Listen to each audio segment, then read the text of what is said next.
As our world races at an ever faster pace. We'll land an airplane every 70 seconds for more than 2 hours. And delivery deadlines shrink. Being an island, there's a lot of medicine coming in. It's always urgent. The skies aren't necessarily the limit for the mega movers. Almost everything in this world you can put in this aircraft. In this series, we go deep inside the $6 trillion air freight industry. Every day we move the equivalent of 3% of the world's GDP. You name it, we can move it. Showing the people. You have a lot of high anxiety, you don't want to do this. They're just sitting on the runway laughing at me. And incredible operations. It's a little bit sticky. Whoa, whoa, whoa, whoa, whoa, whoa. We have an aircraft on stand 666, which has got an engine for it. You get 2 minutes to get there. To keep this complex, high-pressure trade airborne. There's 30 ton of weight on that aircraft. It could tip the aircraft up at worst, or it could damage the fuselage. And travel with an extraordinary array of goods. Now we just need a spacecraft so we can load and then get out of Dodge.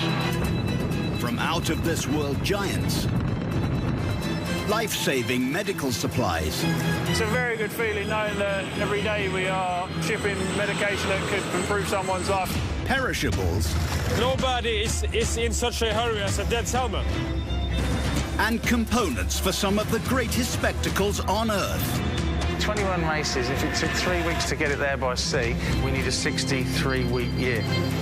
We have to use that. Put your seats in the upright position, buckle in, and prepare to go max speed with Mega Air.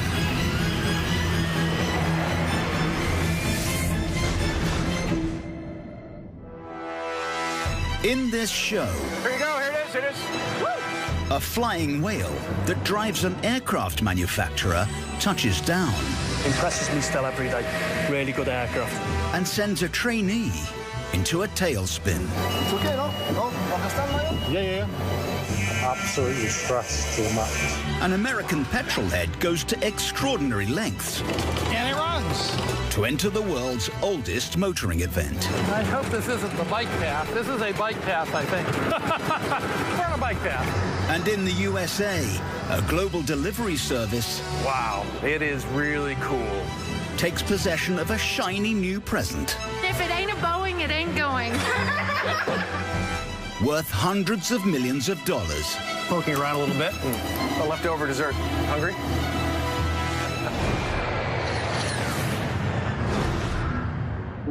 North Wales, the land of the dragon, is not averse to strange flying objects.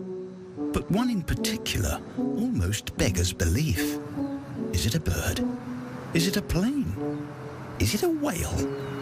Well, not quite, but it resembles a flying one. This is the Airbus Beluga, a mega transport plane able to air freight ridiculous loads. The Beluga is a very unique aircraft. There's only 5 of them in the world. The bulbous shape of the Beluga is purely because of the volume that we need to carry. It sort of gives it its distinctive shape, which can look quite odd. It still generates interest. We get people stopping in cars at the end of the runway, taking photos. It still intrigues the public. Today at Hawarden Airport, this bizarre-looking beast, rather disappointingly called Number 2, will embark on a form of aviation cannibalism. Swallowing a batch of passenger aircraft wing parts for transport to another factory in France. This Beluga, it's a 7-day operation. We work 365, 7 days a year. It impresses me still every day. It's really, really good. Really good aircraft. Naturally, a monster craft requires a massive and complex loading process. And when your plane's worth nigh on 200 million euros, you can't afford a prang. So, no pressure then for dispatch operator Paul. And we've got to stop them on that very, very small point just on the floor there to enable us then to start the offload of the aircraft. It's got to be perfect every time. If the Beluga doesn't hit the spot, none of the docking and unloading equipment will align correctly. But achieving pinpoint accuracy, unbelievably, relies on the most basic of tools, a stripy pole. I'll put the pole in as an indication of where I need to stop the aircraft.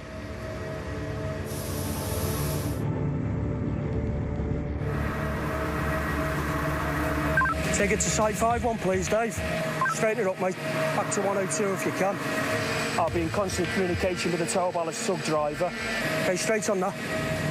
Keep your line up for a second, mate. Spot on there, mate. I'll count him down usually from around 8 foot. 7 foot. Straight up on that. 6 foot. 5 foot. 6 inches. And stop. Okay, Dave. The team pride themselves on their lightning-fast cargo turnaround, using state-of-the-art technology. That starts with the beluga saying, "Ah," as she opens up wide. So the thing about the beluga that makes it so unique is the ability to load and unload without disconnecting any flight controls or moving the cockpit. With flight crew preparing for the next flight, no special controls to be disconnected and reconnected, and that enables us to achieve our 80-minute turnaround target. Nose up, the speedy process is helped along with swish electric doors that hug the beluga's great girth as she disgorges her innards. The door is the contour of the beluga. Huge benefits in terms of weather. Doing it outside like we're used to, we were just restricted to a 25 knot gust of wind, so delay is very minimal. But on this occasion, the swish doors have lost their swish. It's its own fault. But for some reason, we've got a few little teething problems with the door. The door keeps stripping out for some unknown reason at the moment. That's the frustrating thing with it, really. We never really have any problems with it at all. The last couple of operations, it's been playing up. It's critical that we get it done on time, so hopefully there'll be no delay. Yeah, we're going for a push. In the end, it takes a helping hand to close the stubborn doors. All together, heave!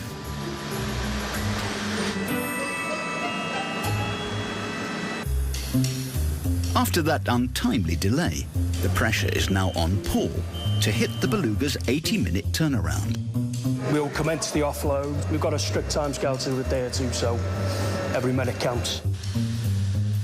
Inside the offload container is a batch of covers. The carbon fibre skin for wings the Welsh factory manufactures. In terms of communication, Mario is operating the beluga itself and Terry's on the cargo border.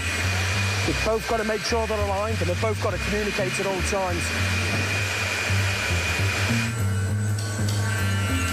If we've got a failure on the rollers, with Terry and Mario on in communication, it could cause damage. Once the wing covers are offloaded, the 100-ton cargo border, effectively a super-sized winch, prepares the load of an empty jig container to be sent on to Europe. Before it goes on board, Paul gives the beluga cargo deck a thorough check-over. I love my job. At first, it was really intimidating, coming to work with the aircraft. But after 16 years, I get huge job satisfaction seeing the aircraft depart after we've completed a successful loading operation. I don't think there's an aircraft in the world that can have a view that I've got today. Really unique. Finally, the load container is scrutinised from every angle. Mario now is doing his pre-checks of the load going onto the aircraft. It's a really critical part of the process. The aircraft has been configured to take this load in terms of weight, balance, centre of gravity. So it's really critical that we check and double-check everything that's coming on and off the aircraft.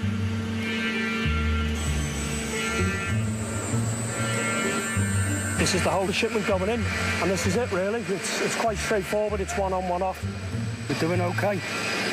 We're doing really well on time. If anything, we're going to be early. Fingers crossed. Remarkably, just 1 hour after touchdown, the beluga flying whale leaves Wales as it heads to another factory in Europe. We've just completed the complete turnaround of Tango Bravo. Done it successfully. We had a minor hitch with the door. It was fixed in a matter of minutes, and we achieved it in 63 minutes, which again is really good. Really, really good turnaround time. It still amazes me to this day after 16 years, watching it take off. How it gets up in the air, I don't know. It's really satisfying seeing it leave when it does. Here we go.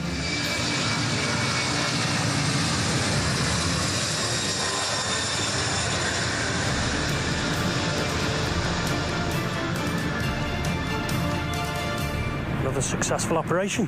Oh yes, definitely.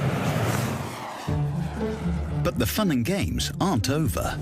As they call in beluga number 3, Mario waits anxiously. He's about to take his final Loadmaster exam.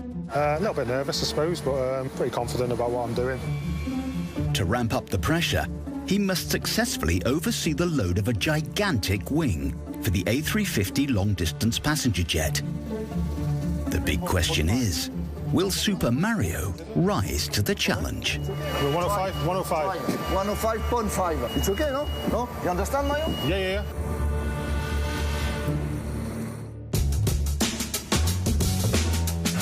Mayfair, London, the stomping ground for the fabulously rich. It's also the temporary residence for American Bob McEwen. I love my car.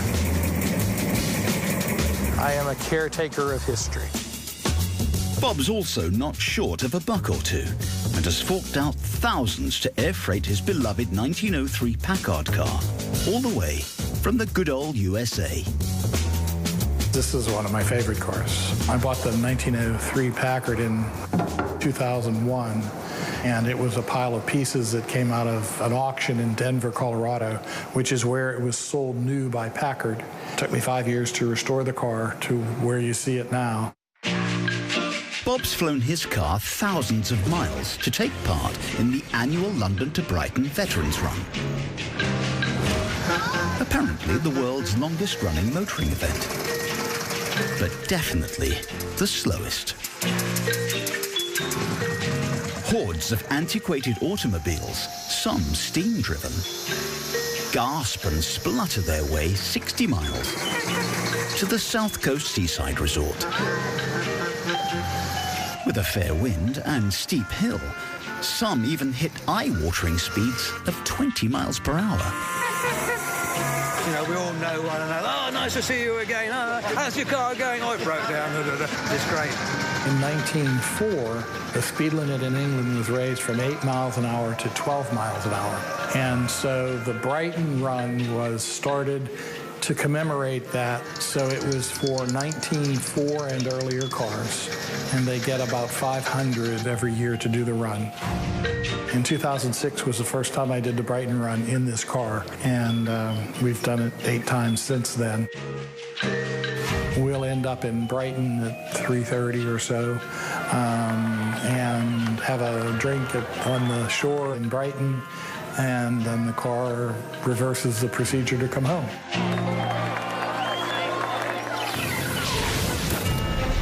Rewind 5 days, and Bob's car is on the journey of its 115-year-old life as it jets across the Atlantic, bound for the tiny European country, Luxembourg. At the airport, the crushing responsibility of taking care of one of the first cars ever manufactured falls squarely on the shoulders of product manager Christian Thies. Today we are expecting the arrival of a very valuable car arriving from New York. Very rarely do we have such an old and valuable car on board one of our aircraft. Transporting a car requires a lot of expertise. We have dedicated teams, and every cargo is treated with care.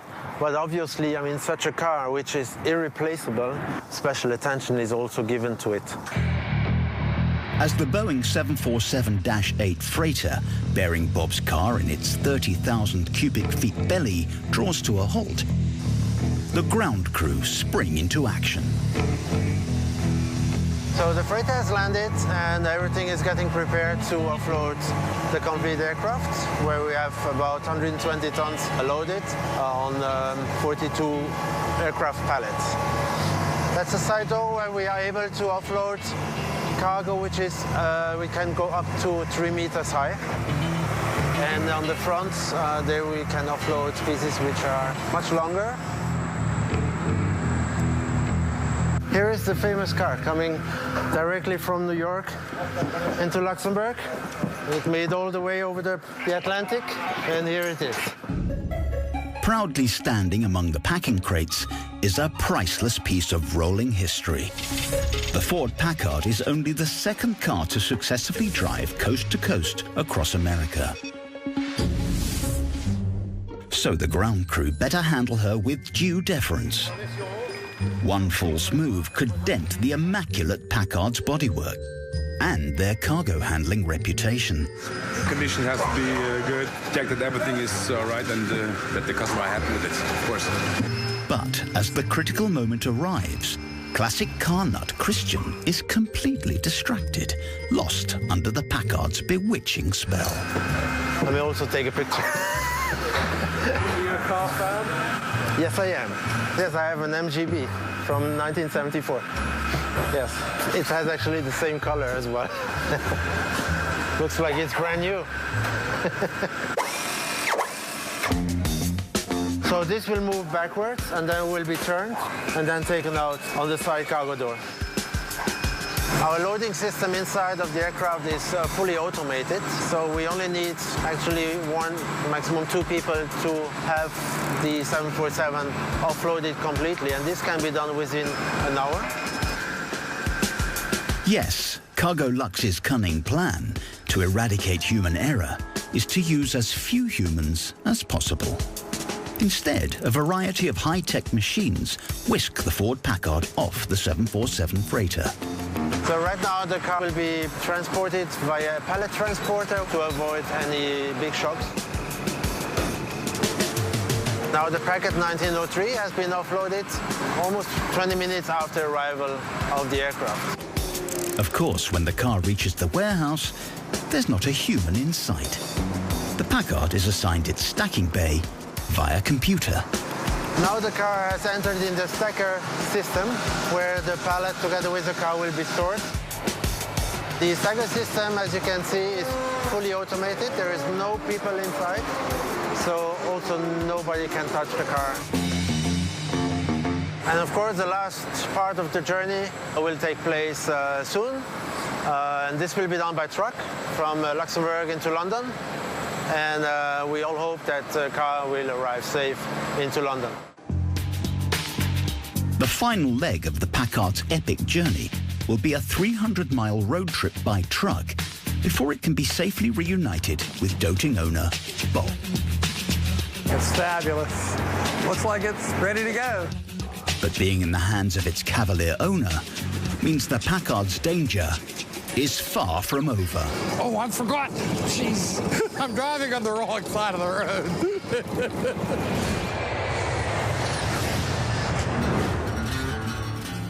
Louisville, home to UPS's Worldport. The planet's largest automated package handling facility brings fresh meaning to special delivery. With an ability to sort 416,000 items per hour, then deliver them to over 220 countries. Everything going good tonight so far? Yeah, very good. And on a chilly November evening, Christmas has come early. What's happening tonight? We're getting a brand new Boeing 747-8 arriving here in about an hour. This is cool. Just about anybody who works for an airline has maybe just a little bit of jet fuel in their blood. And so to see something like this, you know, brand new from the factory, it's just really neat. So we've got a flight tracking app, and we can actually watch the flight coming in. It is 5X 9109, and right now it is just north of St. Louis and coming in on a nice straight line here into Louisville. Excitement is building. The aircraft is en route from Boeing's factory in Everett, Washington, but media head Jim faces a quandary. I'd say probably here, maybe right there. I don't know if it's going to, let's find out. He must find the correct touchdown location in the 5.2 million square foot airport. Well, they told us that the plane would be landing this way, not that way, and this aircraft coming in is obviously that way. We're going to call it and see. Hey, Tony, yeah, I wanted to check back and see if you had an update on Flight 9109, what runway it'll be on, and which direction it will be landing. Okay, right at 7. Thank you, I appreciate it. Okay, have a good night. Okay, landing on this runway. They said the landing time is right about 7 p.m. And it's about 5 to 7, so we need to get going. Where exactly is it going to pull in? Right in here. Okay, so where's the nose wheel go? The nose wheel's right here. Right by the chocks? Yep. Right, okay. Right here. All right, cool. Almost here. A couple of minutes. Bang on schedule, the ginormous jumbo makes her final approach. Here you go. Here it is. Here it is. Woo! Oh. And there it is. N613 UP 7478, pride of the fleet. All right, so there it is right there. You can see it coming off the runway. It'll taxi in here and end up right here by these wheel chocks. She's home. That's what we'll say. She's home. As the 747-8 slowly taxis into her new abode, she's given the full reverential welcome. Wow. They don't call her the Queen of the Skies for nothing. So pretty soon this marshaller will take control. The captain on board and the marshal are communicating even though they're not talking to each other. It's all based upon the positions of the wands. Finally, this massive, shapely bird glides to a halt. That signal says that the wheel chocks are in and they can release the parking brake. And her pulling power is shocking, even to Jim. Didn't know this was going to happen, but we have a lot of people here to meet the airplane, about 50. We've got buses and vans of people to go take a look at the new airplane. It's just awesome. This fresh out of the factory jumbo jet has lots of added jumbo. The 747-8 is over 18 feet longer than the previous generation 747, can hump 24 tons more load, fly 1,000 nautical miles further, and is more fuel efficient and quieter, adding up to an even greater thrill for the expectant throng. 10 people won a competition to go get a tour of a 747-8, and they each get to bring about 3 or 4 people with them. So we're going to go up and take them and show them the aircraft, have a good time. So, I love to see this. I mean, this just shows the enthusiasm that people have for an iconic airplane like this, the 747-8. It's pretty big. Everything's new and shiny and beautiful. It takes a lot to bring people out here on airport property, but it's certainly worthwhile to let people, you know, have a look at the girl, at the Queen. Yes, this truly is a rare treat. Here you can see the wing. Normally, the 747-8 will be stuffed full of containers, but for tonight only, these privileged few can gawp at the Queen in her naked form. It's really cool. It's really, really big, too. I'm just blown away from it. I'm speechless. It's cool. Go ahead and hit the flush. Go ahead. Oh, wow. It's a suction light. You've been checked out on your first piece of equipment in 747. It's the toilet. I think it's really awesome. It's humongous. And if it ain't a Boeing, it ain't going. But sadly, this lot do have to get going. The party is over. But as we'll see, Jim gets to enjoy this flying beauty all by himself. It's a full-size bed. It's about 6 feet. It's actually, I've slept on it, and it's comfortable. Palaces, the most spectacular and lavish homes on Earth. Behind the golden gates of these royal megastructures are incredible stories of infamous monarchs from history. It's an amazing moment of history when you think that Mozart would have met Marie Antoinette there. And the artists and engineers who turned their grand visions into a reality. One of the most dramatic cascades ever constructed. World's Greatest Palaces, tonight at 9 on National Geographic.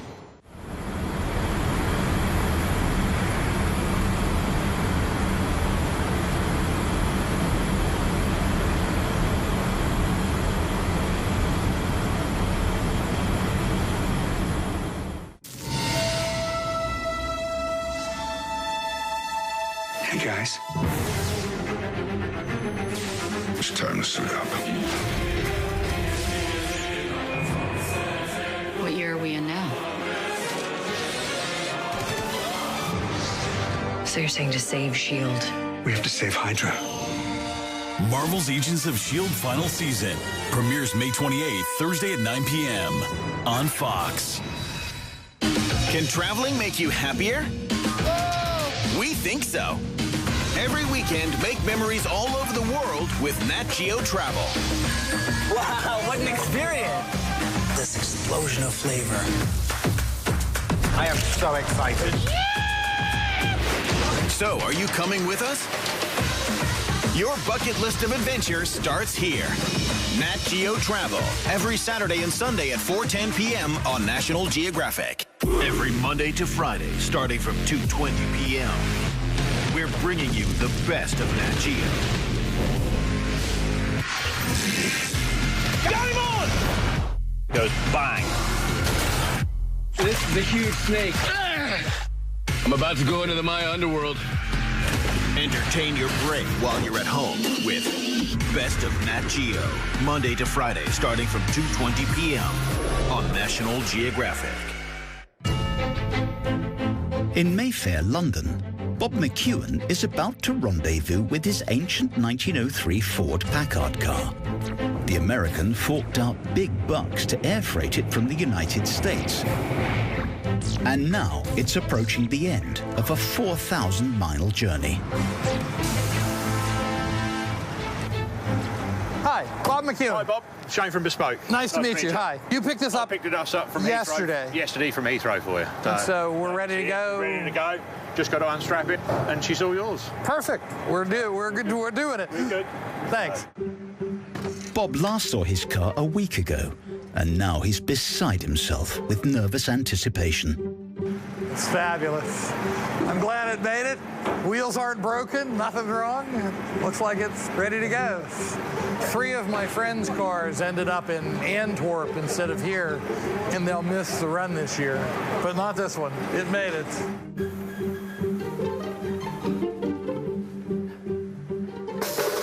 We even cleaned it for you, Bob. Thank you. We gave it a quick polish for you. I was going to say, I didn't think it got dirty in the airline. Do you want me to just get in and back it off? I'll ask you to steer it in a minute. Okay. Sit in and steer it, but I will control it on the winch. So it's a controlled descent. Bob, if you like to come up and take pride of place in your car. Like an old friend made it. Brakes. You're good to go. So far, the Packard has made it transatlantic without a scratch. Bob, left hand down. No, the other way. Other way. Now Bob must sort out his left from right, or the last few feet could all go horribly wrong. Straighten out. Right, stop there. There you go. Bob, can you turn the back of the car that way for me, please? That's as far as you get. That's fine. We're good. Shane, looks fabulous. Nice to meet you. Thank you, Bob. Thanks a lot. Hopefully we can work with you in the future. Absolutely. Take care. Bob's gone to incredible trouble and expense just to fly his Packard over for the veteran car run. An annual jaunt for near prehistoric motors, fut-futting from London to the south coast town, Brighton.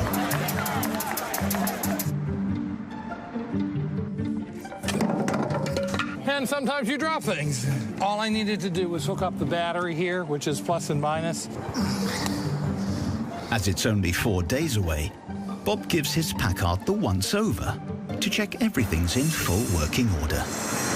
Gonna check and see how much gas is in the tank. There's no gas. 8 gallons of gas, it's all gone. Leaks, everything. Definitely incontinent. Uh-oh. No gas means Bob must traipse the foreign streets of London in search of a petrol station. 30 minutes aimlessly wandering later, he strikes oil. Hallelujah!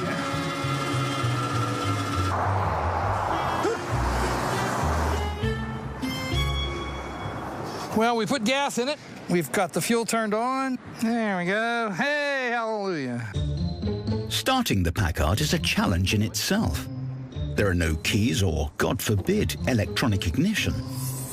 So, the only way to crank the 115-year-old single-cylinder engine into life is by brute force. And it runs. Recklessly throwing caution aside, Bob roars, or rather splutters off, taking his friend for a test drive. A scary one at that, as crazy Bob turns it into his own wacky races. Oh, I forgot. Jeez. I'm driving on the wrong side of the road. With up to 50 accidents a day in central London alone, it's like throwing a priceless antique into a demolition derby. Don't hit the nice taxi cab. There's the London Eye. I hope this isn't the bike path. This is a bike path, I think. We're on a bike path. London traffic is definitely interesting and definitely a pain. And this car doesn't have enough acceleration, but I feel so lucky to be able to ride around and enjoy the city. And how many people can say they've driven an old car around London? And everybody smiles at you. Thank you.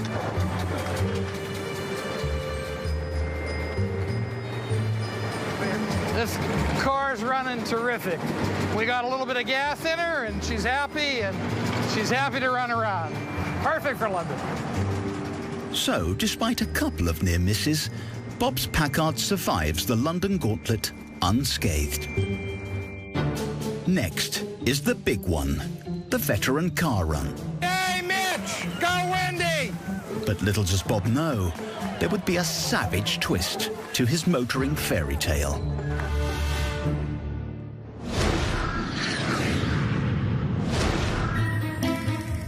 Back at Hawarden Airport, North Wales, the Beluga deliveries are coming in thick and fast, with aircraft number 3 touching down.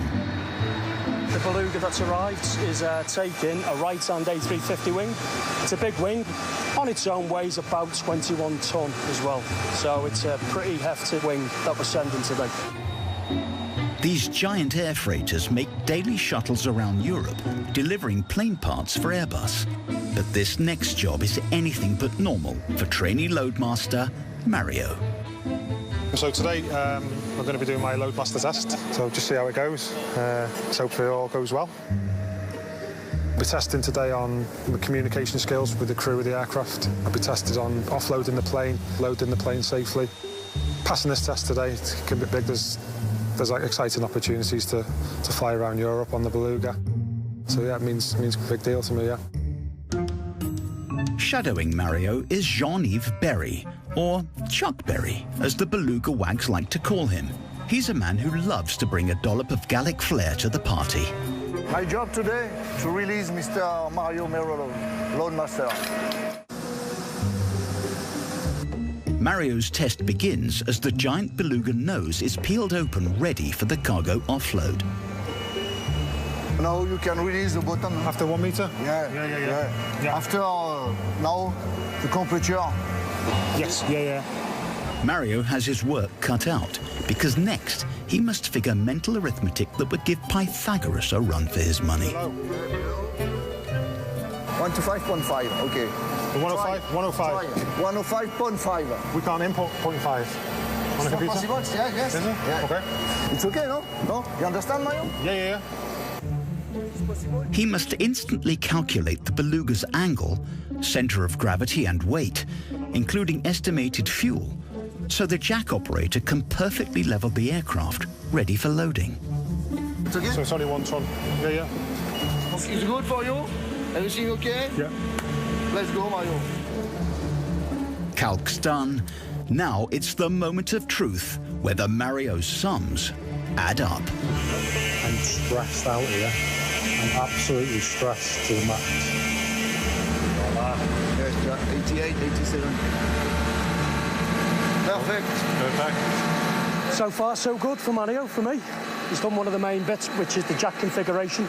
Really important that that is right. Mario on that turn did very well. Not one mistake.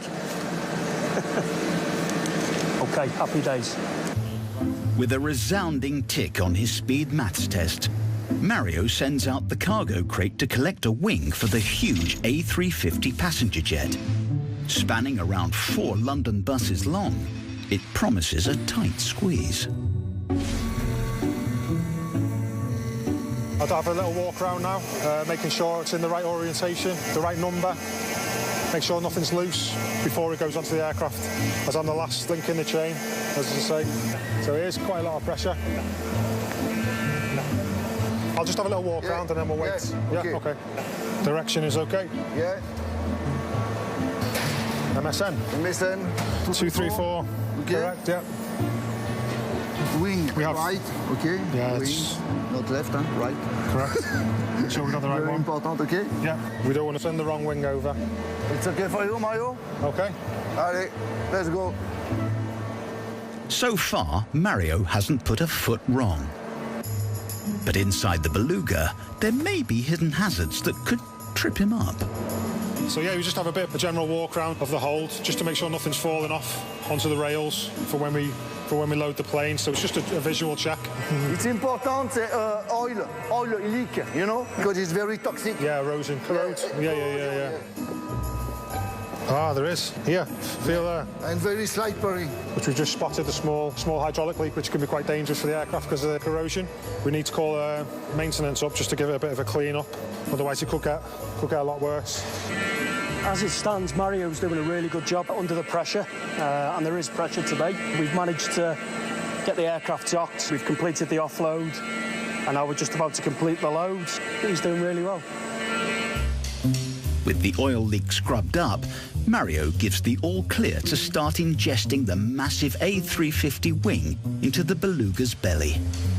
It's going well so far, yeah. I'm happy, Johnny is happy. So, yeah, it's the final stages now, then this will be loaded. The A350 wing stretches to over 100 feet and weighs 25 tons.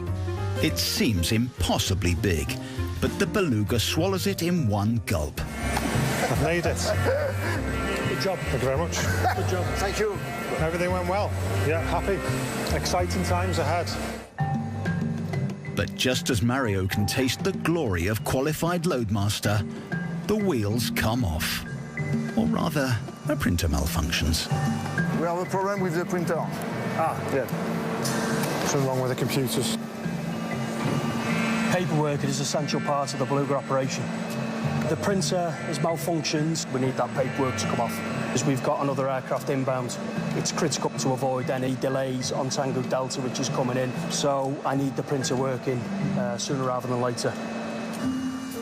Fortunately, the rogue printer is quickly fixed. The beluga is rubber stamped and sent on her way. As for Mario, one can only say he came through his loadmaster examination with flying colours. A great day for Mario. Great day, champagne.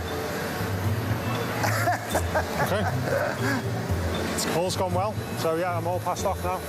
So any aircraft that come in from now on, there will be no trainer. It'll just be me on my own. Very happy, yeah.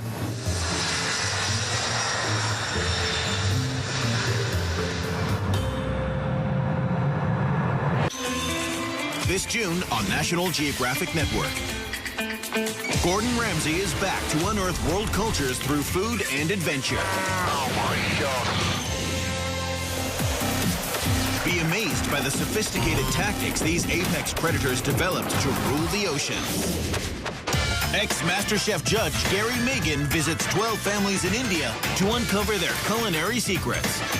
All new this June on National Geographic Network. Here we go. Classic. So good. Oh, good stuff. Incredible.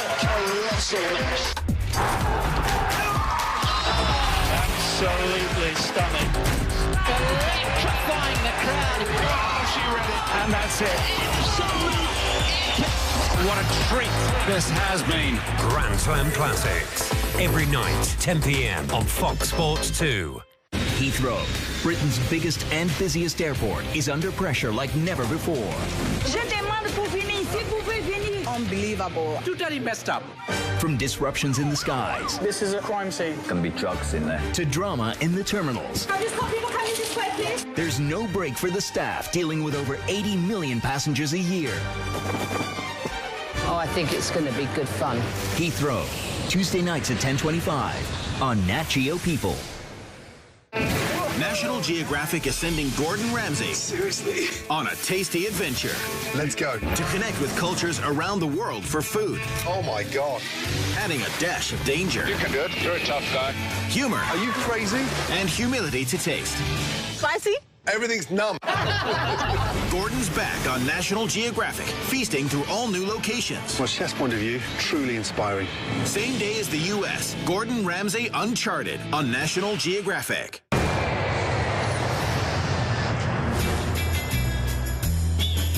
Earlier, we saw how, with great fanfare, Worldport welcomed their latest, largest and swankiest cargo plane.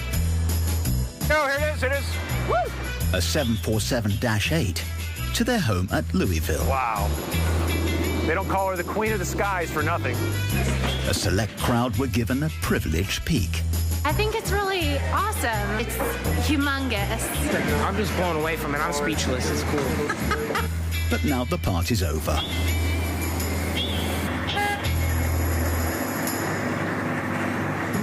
That's all except for media man Jim, who can't resist sneaking a peek at the Queen of the Sky's private parts. There we go. So we're on the upper deck of the 747-8. Most people don't get a chance to see what the inside of a freighter looks like. This is the area for what we would call jump seaters. So they might be pilots who are moving from place to place. These are first class passenger seats. So you've got 6 back here. You've actually got a couple of more seats up front in the cockpit. But, you know, this plane might fly 12, 13 hours and you have people, you know, on board for that. So we want to make them comfortable. Here in the back, come take a look. There's actually 2 full-size bunks. So while 2 people fly, 2 people can rest. There's 1 bunk here, there's 1 over on the other side. And it's a full-size bed. It's about 6 feet. It's actually, I've slept on it, and it's comfortable. But there's no rest for the 747-8, as she can cruise almost 5,000 miles on a full stomach of 139 tons, and keep her crew well fed too. On long flights, you know, you want to eat, and so there's a galley, hot water, and then coffee, and then lots of storage. Take a look. So in here is a convection oven. They'll put essentially frozen meals on here, nice frozen meals that you heat up. Might be fish, might be chicken, might be beef tips. 25, 35 minutes at about 350 degrees, and you get a nice meal back at your seat. So I was poking around a little bit, and we actually have a leftover dessert. Hungry? Of course, the ultimate inner sanctum is the cockpit. Come on and sit down, take a look. Here you can deliver a spine-tingling 1,184 kilonewtons of thrust to reach Mach 0.845 speed, 560 miles per hour for us mortals. I'm sitting in the captain's seat. I'm by no means a captain, but I can explain a few what you might see here. 4 engines, so you've got 4 throttles. This is the flight management computer. They program the route the airplane will fly, and really shortly after takeoff, they engage the autopilot, and then the flight management computer flies the airplane almost to the destination where the crew then takes over and does the landing. Fuel control for the engines. Here's the yoke, which is, what you use to control the aircraft. You pull back to go up, push forward to go down, turn left and right with the ailerons. Up here are further controls, including fuel, what we call air conditioning packs, basically air conditioning for climate control. These are actually fire control levers. And then the rest of the cockpit is really just circuit breakers. You sit up here and you realize how skilled the pilots really are to operate, a machine that's as massive as this one is. I'm proud of this airplane. We've got it now in the fleet. We'll eventually have 28 of these. Having been given the royal treatment tonight, the 747-8 will soon come down to Earth, hopefully without a major bump. She'll revert to being a giant workhorse of the skies, delivering packages to you and me. It is really cool. I mean, it's just, as you folks in the UK, I think, say it, it's a fine piece of kit.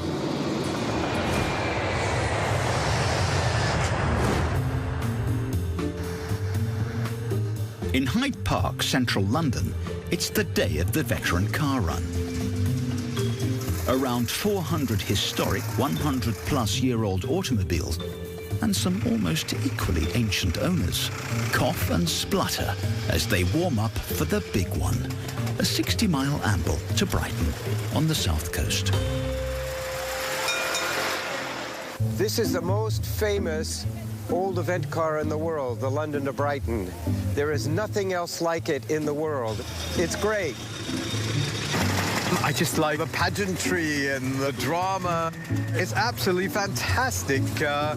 Usually, we've even got the best weather today. Usually it's pouring rain, and your biggest risk is catching pneumonia.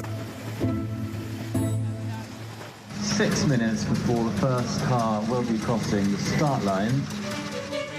Tradition demands the race starts by the tearing of the flag.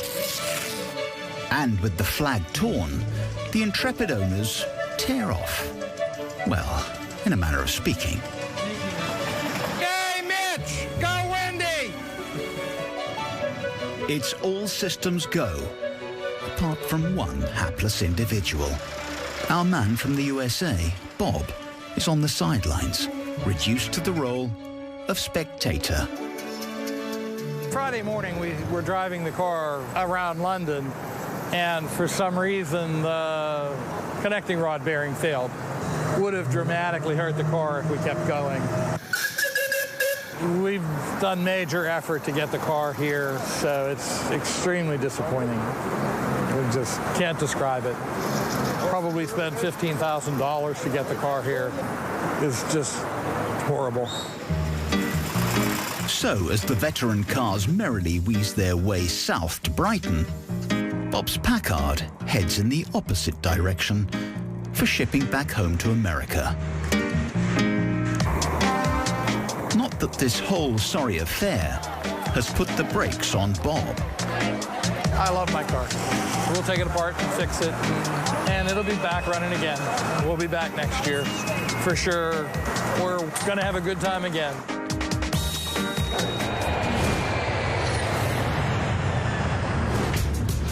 Next time, there's more crazy cargo, more fabulous freighters, and more demanding deadlines to hit.